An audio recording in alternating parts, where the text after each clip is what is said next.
Здравствуйте, дорогие друзья! Я приветствую вас на канале «Жизнь после жизни есть, я знаю», который посвящен доказательствам жизни после смерти и устройству потустороннего мира, куда каждый из нас попадает по завершении своего земного пути, где и воссоединяется с ранее усопшими родными и любимыми и продолжает бесконечное путешествие по нашей прекрасной и удивительной Вселенной. Сегодня мы поговорим о том, что происходит в момент умирания человека. Узнаем, что он видит, когда за ним приходит смерть, и поймем, почему не следует этого бояться. Приступим. Да, человек смертен, но это было бы еще полбеды. Плохо то, что иногда он внезапно смертен. Вот в чем фокус. Говорил Воланд, известный персонаж романа Михаила Булгакова «Мастер и Маргарита». Смерть – это неотъемлемая часть жизни. Без нее невозможен баланс, установленный в существующей вселенной ее творцом. Без нее невозможно движение мироздания вперед и его развитие. Без нее невозможно само существование жизни. Баланс и борьба противоположностей – это основа, фундамент конструкции, называющейся мирозданием. Смерть – это процесс, который может случиться с нами в любой момент. Через 50 лет, через 10, завтра и даже прямо сейчас. Умирать так же естественно, как и то, что утром вы завтракаете и отправляетесь на работу. Жуткий страх перед смертью и неуемное желание ее отсрочить, оттянуть, а лучше всего вообще отменить, появился у человечества сравнительно недавно, всего как несколько веков назад. Этот страх поработил цивилизацию, сделал ее слабой, равнодушной, жестокой и способной уничтожить себя саму полностью. До тех пор люди довольно спокойно относились к необходимости в какой-то момент своей жизни умереть и отправиться дальше.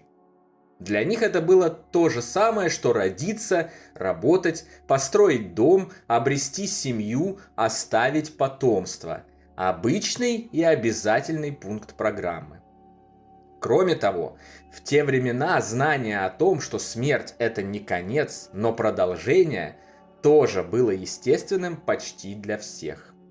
Оно разумелось само собою и передавалось из поколения в поколение, даже несмотря на отсутствие всеобщей грамотности и умения читать.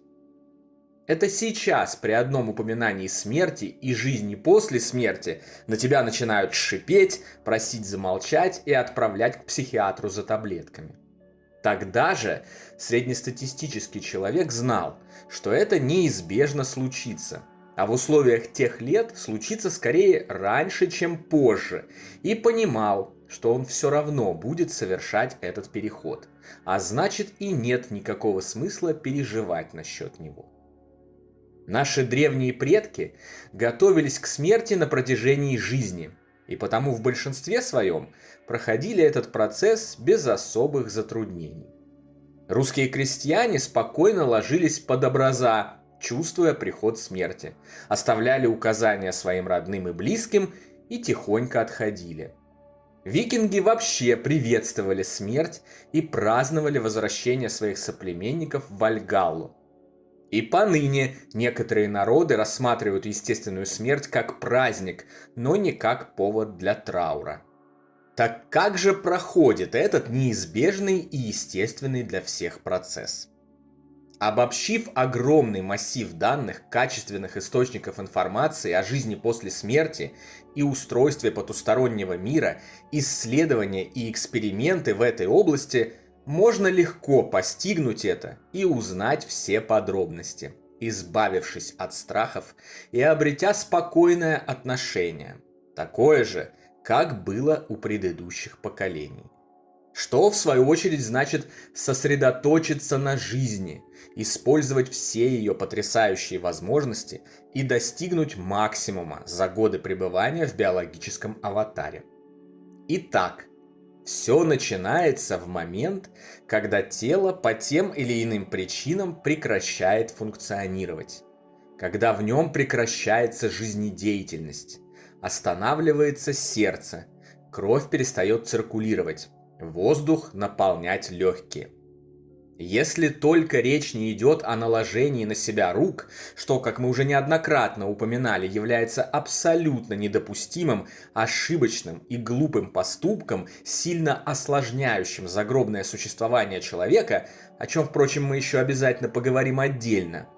Умирание по естественным или другим внешним причинам для большинства живущих проходит без особых затруднений, просто в силу самого устройства процесса смерти. Дело в том, что Творец, природа, Вселенная, назовите это как хотите, уже заранее позаботились о том, чтобы умирать любой жизни было спокойно, размеренно и умиротворенно.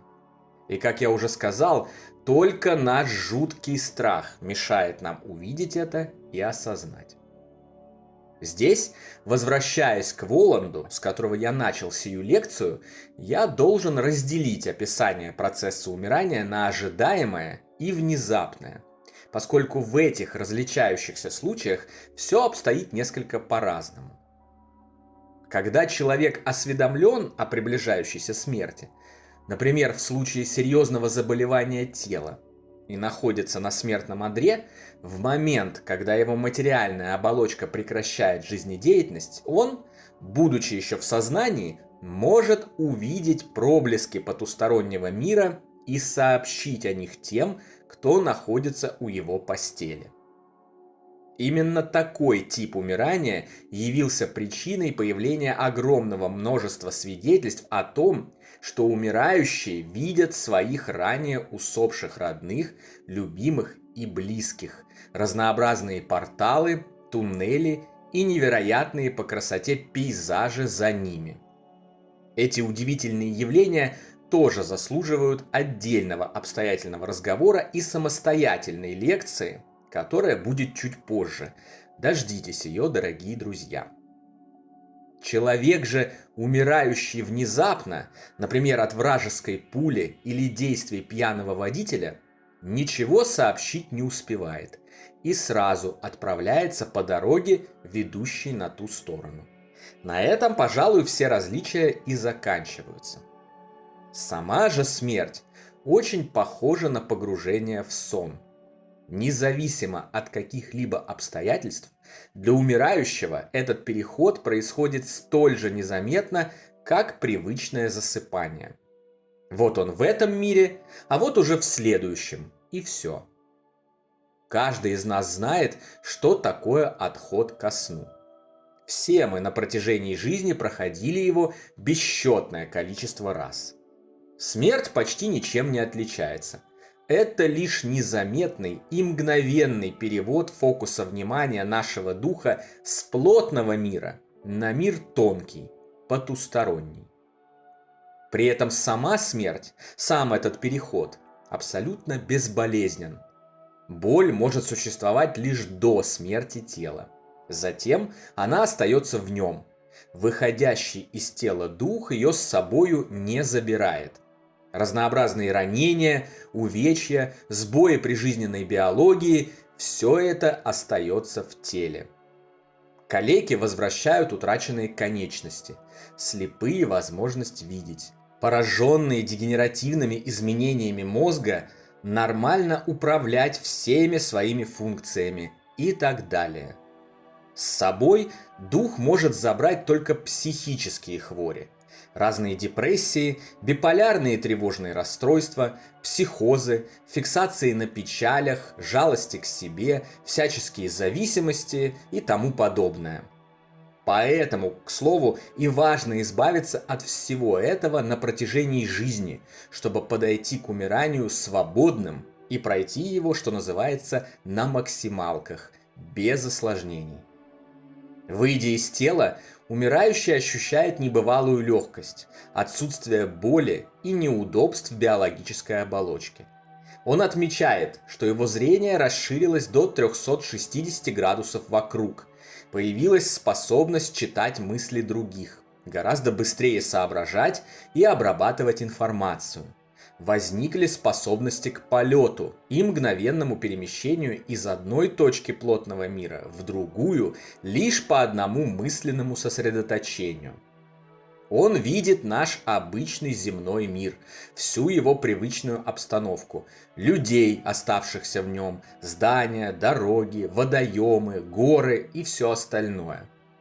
Механизм этого видения, судя по всему, обосновывается тем, что дух считывает образы плотного мира из мыслей тех, кто находится рядом с его телом, его живущих близких или вовсе незнакомых людей, к сознаниям которых он сможет подключиться. Ведь видеть своими биологическими глазами вышедшее из умершего тела уже не может, а телепатическая способность подключаться к другим сознаниям как раз является неотъемлемой частью нашего духовного устройства. Поэтому умирающий отмечает, что привычный ему земной мир, хоть и очень похож на тот, в котором он жил до сих пор, но есть некоторые отличия. Ведь каждый из нас воспринимает мир по-своему. Так, к примеру, он может заметить, что цвета стали другими. Каких-то известных ему деталей может не быть, а какие-то неизвестные, наоборот, присутствовать.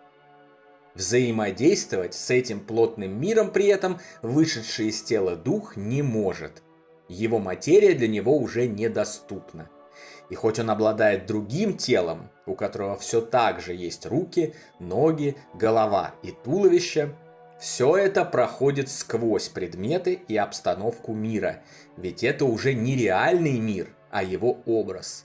Голограмма, сформированная в мыслях тех живых, которые обозревают его в данный момент и чьи мысли считывает дух. На этом этапе, несмотря на то, что жизнедеятельность в биологическом теле фактически прекращена, на самом деле оно еще не умерло. Смерть – это не одномоментный процесс. Он продолжается на протяжении нескольких земных часов, иногда дней. Дух, или как это несколько некорректно называют душой, будет постепенно разъединяться со своим бывшим телом на протяжении этого времени. Данное утверждение было проверено и подтверждено в ходе исследований тел недавно умерших людей, информацию о чем вы можете найти в уже упоминавшемся приложении к любой нашей книге цикла «Жизнь после жизни есть я знаю» и публикациях нашего телеграм-канала с рекомендованной литературой. В это время дух умирающего будет находиться, что называется, близко к земле, рядом со своими оставшимися жить родными и любимыми. По-видимому, и это положение дел не случайно, а организовано для того, чтобы умирающий мог освоиться в новых для него условиях, а также передать продолжающим жить весточку о том, что как личность он не умер и у него все нормально. Об этих этапах посмертного пути мы подробно поговорим в следующих лекциях. Ну а на сегодня это все, дорогие друзья. Если вам нравится наша работа, пожалуйста, поддержите нас донатом по ссылкам в описании видео. Благодаря вашей поддержке мы издаем наши книги, а распространяемые нами знания остаются бесплатными для всех. Большое вам спасибо! Дополнительную, интересную и полезную информацию за пределами лекций, ответы на ваши вопросы о жизни после смерти и наш закрытый чат, в котором я бываю регулярно, вы найдете в нашем телеграм-канале. Ссылка на него, как всегда, в описании видео и на экране. Добро пожаловать! Встречаемся на следующей лекции здесь же, на нашем YouTube-канале. А пока всего вам самого лучшего, волшебного и замечательного.